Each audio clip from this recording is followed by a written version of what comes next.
Hello everybody and welcome back to week 8 of the NFL season. Today I'm going to be going over the top stacks of the week. Every single week you need to be stacking up your quarterback with a minimum of 1 pass catcher, ideally getting 2 in there, especially if they're not mobile quarterbacks. So I'm going to go over, I have about 4 or 5 stacks that I like this week, and that's going to be in the majority of my tournament lineups. So my first one is going to be Sam Darnold. So as I kind of briefly touched on in my last video, Darnold has not been playing well his last 3 games. He started out really hot his first 3 or 4 games. He was rushing for touchdowns every game, and then he just kind of petered out. What we've seen from Sam Darnold is he's kind of excelled when he's just faced vanilla defenses, not so great teams, but then he's struggled when he's faced, a little bit better defenses, and he's kind of just collapsed under the pressure. But now he gets to go against the Falcons, who don't bring any pressure really to the quarterback at all. He should have a pretty clean pocket the entire game. I like stacking him with both Robbie Anderson and DJ Moore. Because Darnold has a little bit of mobility and we've seen him rush for multiple touchdowns in a game, you don't have to double stack him, but because Robbie Anderson is so cheap and he still has a ton of upside, he's gotten 40 targets his last 4 games. I know he has like 5 yards to show for his 40 targets, but in the NFL, air yards do mean a lot, and he's probably seeing way more air yards and way more targets than anyone else around him at that price tag, and he gets to go against this defense. Same with DJ Moore. DJ Moore has actually been producing, although in the last couple, he's seeing 10, 13, he's averaging almost like Cooper Kupp level volume here, but he just hasn't had the touchdowns, or besides a couple games in the middle there with Dallas and Houston, he hasn't had over 100-yard games.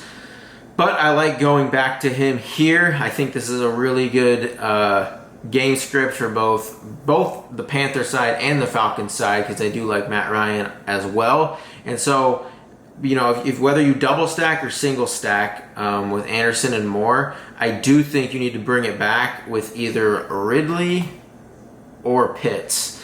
I prefer Ridley this week. The Falcons are obviously trying to get Ridley the ball. He gets a ton of red zone looks. But Pitts is a great option as well. Somehow Pitts is going to be low owned again this week, and I'm not sure why. So that's one of my favorite stacks this week. Darnold might be my main quarterback in my main tournament teams this week. I'm still debating between him and a few more of these plays I'm going to mention. So the next quarterback that I like is going to be Matt Ryan. Same game. I like stacking this game up a ton this week. And of course, just like I said before, you're going to want to stack Ryan with Pitts and Ridley, or just picking one of the two.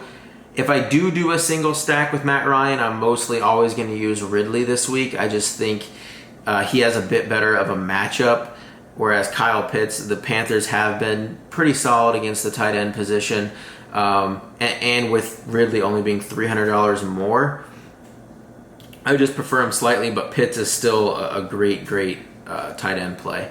But I'll be using double stacks with Matt Ryan as well. So I'll have Ridley and Pitts in the same lineup with Ryan, and then I'm going to run that back with a little bit of Hubbard, not much, but I will have a few Hubbard bringbacks. But mostly I'm going to be running this back with DJ Moore or Robbie Anderson, which my same reasoning for why I'm playing them with Sam Darnold. So I just think these teams match up well, where they could throw up a lot of points on both sides of the ball. And my third favorite stack, now this one is going to be the most highly owned of the quarterbacks that I'm going to be using this week. Jalen Hurts. He's a great cash game play, but I also think, in tournaments, he's good as well. Jalen Hurts is the only quarterback in the league to have a top 12 quarterback performance in every week he's played so far. And now he gets to go against the Detroit Lions.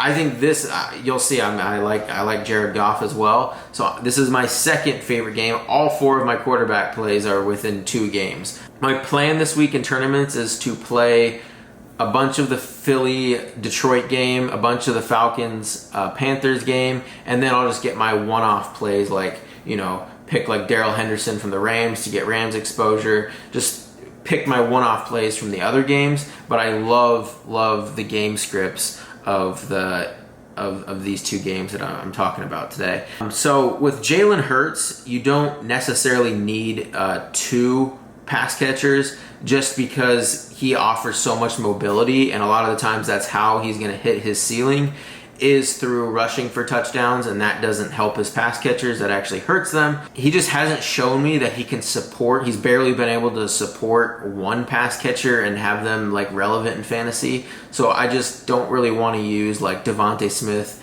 and Dallas Goedert. I'd rather just stack Hurts with one of the two. I'm still like undecided on which of the two I like more. I lean Dallas Goedert just with Ertz being shipped off to the Cardinals.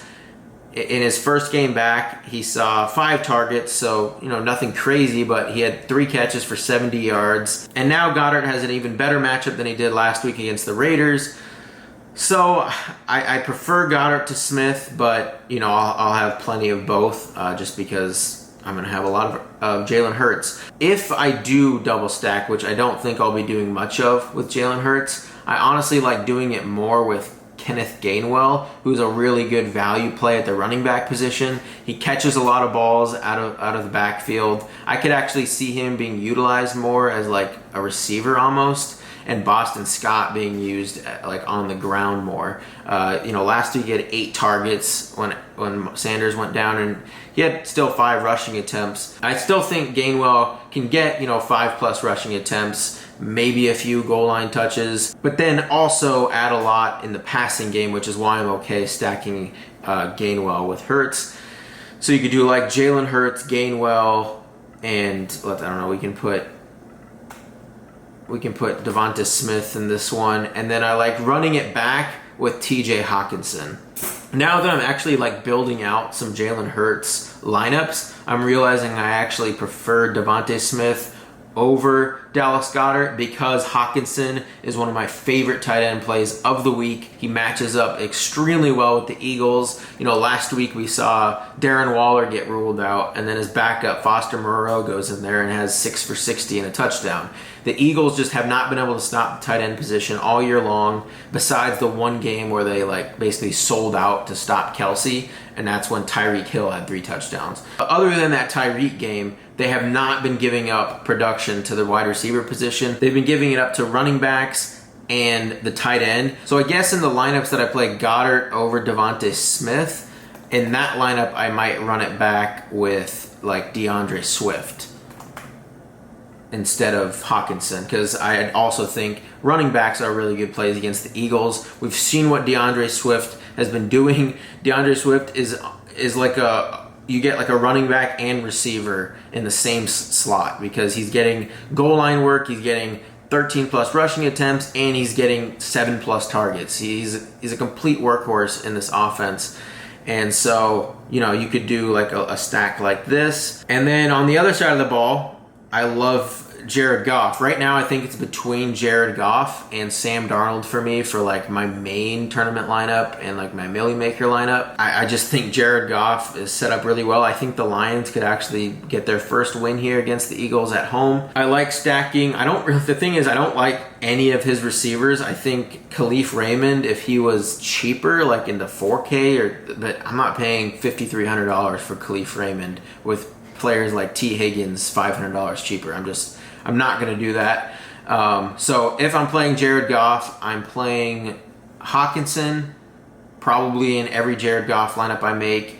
And then I will also have DeAndre Swift in a lot of those as well. So I might have a few single stacks, but not many, because Jared Goff doesn't have much mobility at all. So if Jared Goff hits his ceiling, unless Hawkinson is catching like 4 touchdown passes, which I guess he could, but it's probably more likely that it's kind of split up between multiple pass catchers. So I think it could be both Swift and Hawkinson who are Goff's favorite targets. And then in the lineups that I'm playing Jared Goff with Swift and Hawkinson, just because I don't really like playing 2 tight ends, like I mentioned, it just limits your upside. I'd rather have the flex at wide receiver spot because of the ceiling. So when I'm playing Goff, Swift, and Hawkinson, I'm going to be probably using the most of Devontae Smith as my bring back in those.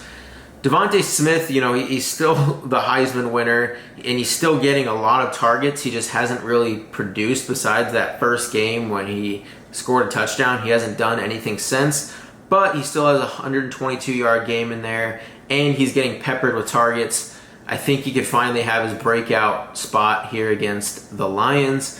So I do like Devontae Smith quite a bit this week. And one of the biggest reasons why I like that Philly-Detroit game a ton is Philly is just playing at such a fast pace compared to a lot of the teams in the league. And that just gives more opportunities for both teams to have more plays ran in the game to give more players opportunities at fantasy points. To sum things up, just play those two games, the Carolina Falcons and the Detroit Philly game. I think those two have a lot of leverage on some of the other games and can provide some tournament winning stacks. So I hope you guys enjoyed this video. Please leave a like, comment your favorite stack this week, and please subscribe. It helps out the channel a ton. And I will see you guys next week for week 9.